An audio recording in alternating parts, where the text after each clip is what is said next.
near the competitive level, there's going to be essentially no incentive to cheat, right? Because I'm just doing what I would be doing anyways, right? So the extent of collusion which is possible is exactly related to the extent to which it's possible to deter cheating. It's sort of like, you know,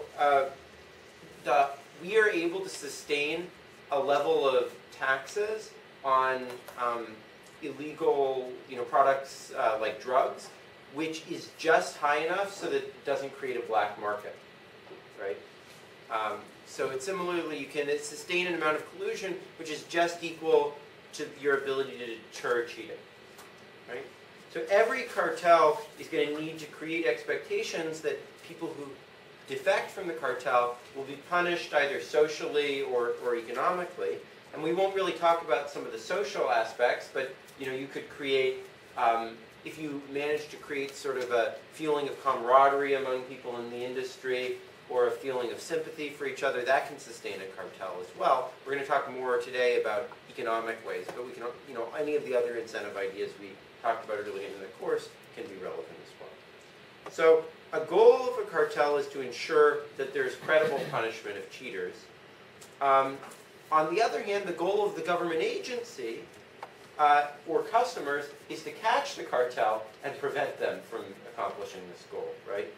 And so Stigler's theory of oligopoly is exactly based on this back and forth. It's based on this interaction between the government and consumers trying to catch the cartel, and the cartel trying to catch the people within it who are going to defect, right? And this is true of a lot of illegal organizations, right? The mafias try to, you know, stop people from screwing them, and the government tries to stop the mafia from stopping people from screwing them, right? So, so in order for the cartel to deter cheating, what is it going to have to do, Mike? In order to credibly be able to punish people, what are sort of the steps that the firm's going to have to, the cartel's going to have to go through, as anyone who wants to deter someone from cheating would have to do? You'd have to offer them, I mean, it could offer them like an economic reason not to, offering them a better. That's right, but what I mean, in order for you to feel like you're going to get caught, what has to be the case? That I could get caught, there's a high probability. Yes, there has to be detection, Yeah. and then punishment if it's detected, right? So that's really the key, is you need to be able to catch people who are cheating on the cartel, and then you have to be able to punish them for cheating on the cartel, right? And you also have to be able to figure out what's the right agreement for us to make, given our ability to detect, right? So this is a big problem. Even determining the right cartel agreement for us to make is difficult because the information is diffuse, just as with any other externality problem. Because all the cartel is doing is solving externalities among the members, right? And it has to figure out what those externalities are in order to solve the problem. And because people can't get together in a room and all confer about this, and because the government's breathing down their neck, right, that's going to make it tougher for them to even figure out what the right agreement is, right? They also have, yeah, Fed. What would be the optimal strategy for a cartel to form like a sub-cartel with like 90% of the people that were there before, and that way they can get punished? Well, so that's going to be another potential problem that a cartel can run into, is that subgroups of the cartel might go and screw the rest of the cartel, or individuals might go and screw. So there's a lot of different things that can go on. So all the issues we're going to talk about show up in every game theory situation that there is. But yes, that's a general type of a problem. And there's a big literature on that. In fact, there's some people here who are experts in those types of issues. So they also have to be clear about what is cheating and what's sort of like, well, we're not so happy about that, but that's okay. Because you have to have clear rules if you're going to enforce them, right? Firms have to be given flexibility to change their production and so forth. I mean, if a giant hurricane hits a plant, or if suddenly they discover a giant gold mine, they have to be able to like take advantage of that to some extent. But on the other hand, you don't want to allow people to cheat, because if there's too much flexibility, well, then people can get away with destroying the cartel, right? And you have to be able to detect cheating. You have to distinguish it from the background noise, right? All the other things that are going on. Because there's some things that may look like cheating but actually be innocent, or other things that may look innocent but actually be cheating, right? You also have to have a cheap way to punish, right? If it's super expensive for you to punish, no one's going to believe you'll actually punish, right? Yeah, Edward. I'm kind of thinking of like OPEC right now. Like, how exactly do they like punish people that don't like work with them? Well, they can have a price war. They can ship a lot of oil to that person's region so as to flood their particular market. They can build pipelines into that person's region for gas and sort of flood them with gas. Those are the types of things that they could do. Yeah, but that's a very good question.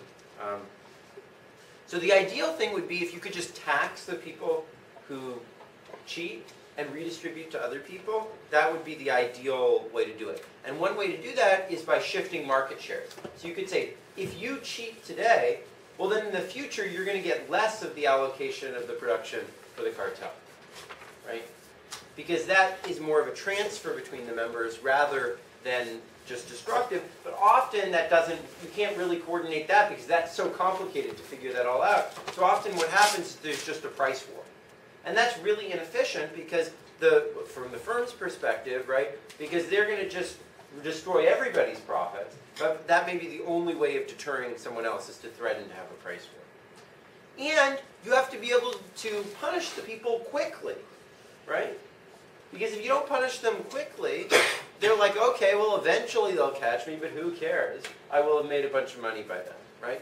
So the more patient, the more long-term oriented, the more patient people are, and the more frequently they interact, the easier it's going to be to deter collusion.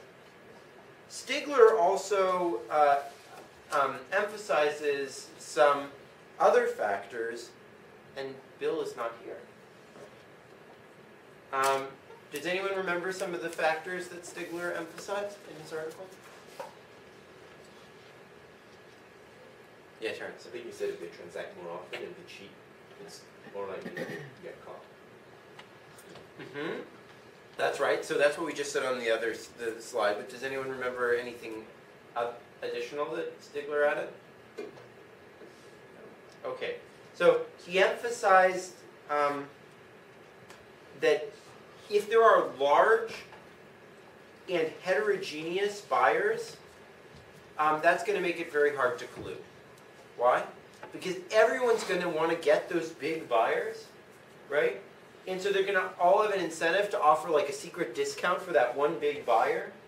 And so it's going to be very hard for them to like divide up the market in some fair way among the firms. And that's going to make it hard to sustain collusion. Plus, the big buyer will have an interest in breaking up collusion, so if he thinks it's going on, he'll go to one of the firms and he says, look, go and screw the rest of the people, I'm going to give you a great deal, right? You can have all my business if you just break up this cartel, right? Similarly, heterogeneity of products or firms hurts, because it makes it very hard to figure out what the optimum is. If all the firms are doing totally different things, it's like comparing apples and oranges, right? It's like, what exactly would be fair? What should we do? It's hard for me to compare. I know my situation, but I don't know what your situation is. That can make things very difficult to even find an agreement. Price transparency helps deter defection. So if every time you lower your price, I know that you lowered your price, then it's really easy for me to punish you. But if you can lower your price secretly, then it becomes very easy to undermine the cartel. Because all I find out is that I'm losing some sales, but I don't know whether that's just because of the demand fluctuations or whether that's because of you cheating, right? Industry concentration also helps maintain a cartel. So if there's like 100 different firms, you need to make sure that no individual firm like accidentally cheats, and it's very hard to keep track of everyone, and there might be one person who's tempted to cheat, and if there's only a small number of people, it's much easier to keep track of everything, and there's many fewer people who will be tempted to cheat, and we'll talk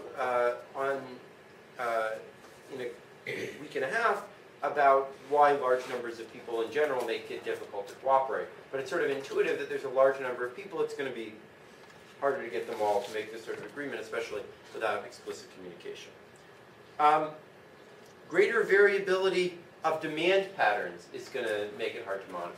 So if this industry is very cyclical, or if demand fluctuates in ways that are hard to predict, especially across firms, that's going to make it really hard to know whether one firm was cheating or whether it was just noise in the market. The more frequently people interact, the quicker one can detect the cheating. If there's growing demand in the industry, it's going to be much easier to collude than if there's shrinking demand. So if there's growing demand, what that means is that everyone says, okay, I want to make sure that I make a lot of profits in the future. I don't care very much about what's going on today, right? And that's going to make them more stick to the cartel because they want to make profits later.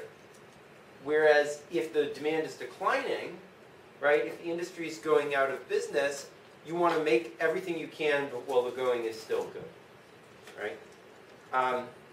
Okay, so all of these are going to determine the extent to which firms expect that if they lower their prices, the other firms will lower their prices as well, and that will, lead to a price war that they don't want to avoid, right?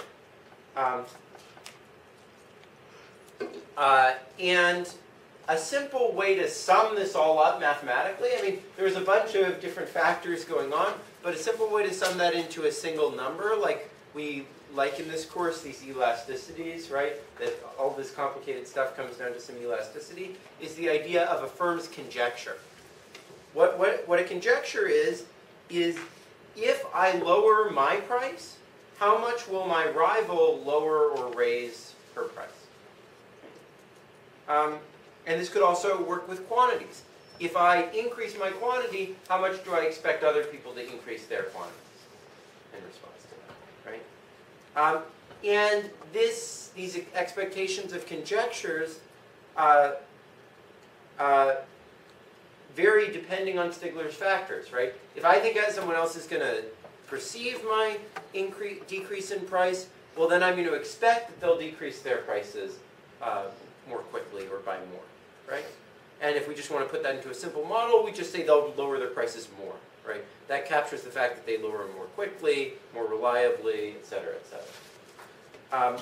And so a model incorporating these is called a conjectural variations model.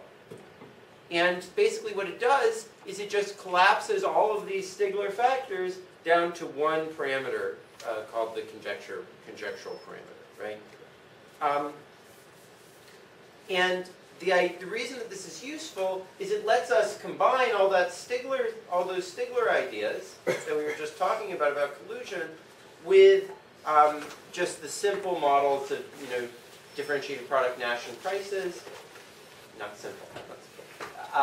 The mathematical models of differentiated products Nash and prices or Cornell's proposition, right?